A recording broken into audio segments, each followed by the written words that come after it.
friends, welcome back again. I'm going to show you the fire truck. When there's ever fire, you must call 911 and then the fire truck will come and put out the fire.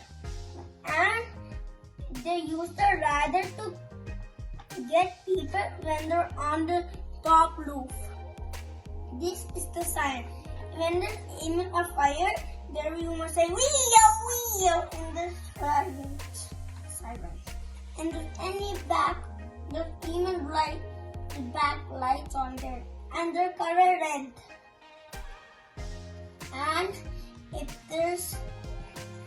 there's something stopped on the road up the middle, they use the bumper. The bumper of the fire truck is very strong. They push anything when it's very heavy. These are the tires. They go super fast. This is the back. This is the small window. It will help to see something at the back. This is the big window. When it helps the fire